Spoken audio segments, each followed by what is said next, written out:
Hi, friends. Welcome back to Department 88. I am Amy Charbonneau, your host. In the last 2 weeks, we've talked about my story, how transformation has always been part of my journey, and how emotional exhaustion and an experience in early adulthood became a doorway to real healing. Today, we're going to talk about something that quietly keeps many Christians stuck, burned out, and frustrated, especially leaders. And it's this question: what actually changes you faster? Modifying behavior or healing the heart? If you've ever tried to do better but feel stuck inside, this episode is for you. Behavior modification feels productive. We can check a box, we can pat ourselves on the back, we can change a habit, fix a pattern, try harder, pray more, be disciplined.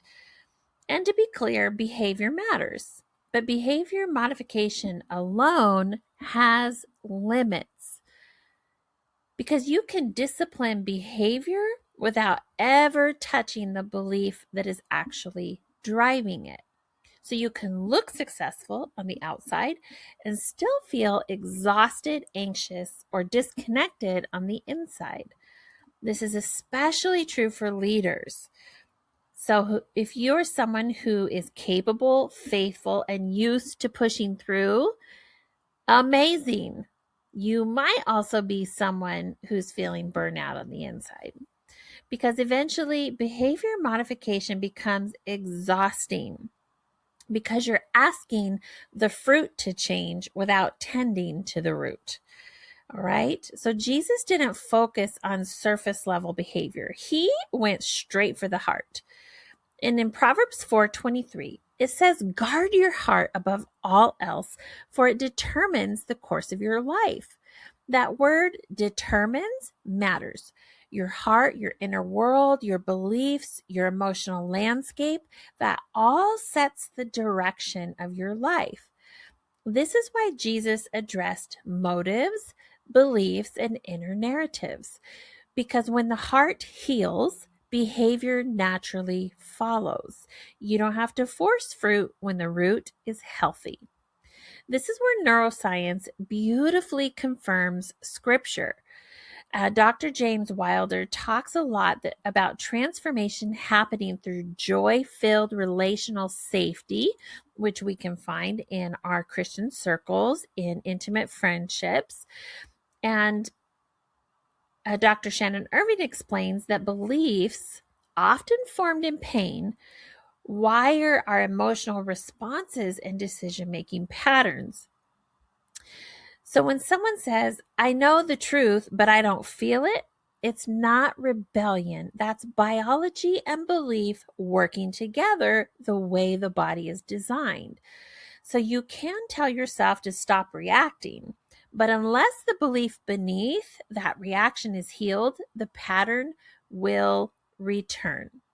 Healing the heart isn't slower. It's actually faster because it removes resistance instead of fighting it. And I spent years fighting the inner belief by behavior modification and felt exhausted all the time.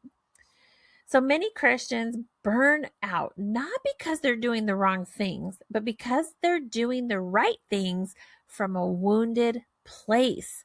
They lead from obligation instead of overflow. They lead from fear instead of peace. They lead from pressure instead of joy. Behavior modification says, do more, be better. Heart healing says, let God restore what was hurt. Isaiah 61 talks about Jesus who came to bind up the brokenhearted. This is not to correct behavior, but when the heart heals, leadership becomes lighter, joy becomes sustainable, and momentum returns. So let me ask you something. What behavior in your life feels hard to change right now? Think about that. What behavior in your life feels hard to change right now? And then ask yourself this: what belief might be fueling that? Okay, this is not a question for striving, it's an invitation for healing. And if you're ready to explore that, I invite you to take the Spiritual Seasons quiz. It will help you identify the season that you're in and give you a little bit of a paradigm of why things might be the way they are. And then if you're ready to go deeper, I want you to give me a call. Book a 15-minute free call. We'll talk about your dream and what is blocking you from achieving it. Okay. So inner healing and neuro coaching exists to help people heal the root, not just manage the fruit. You're going to find links in the show notes below. We're on a journey here. This first quarter of 2026, I want to build a pathway with you so that you can begin to strategically evaluate your life, why you're stuck in certain cycles, and where you're actually wanting to go. All right. Remember, lasting change does not come from trying harder. It comes from healing deeper. This is Department 88, and I'm Amy Charbonneau. I'll see you next week.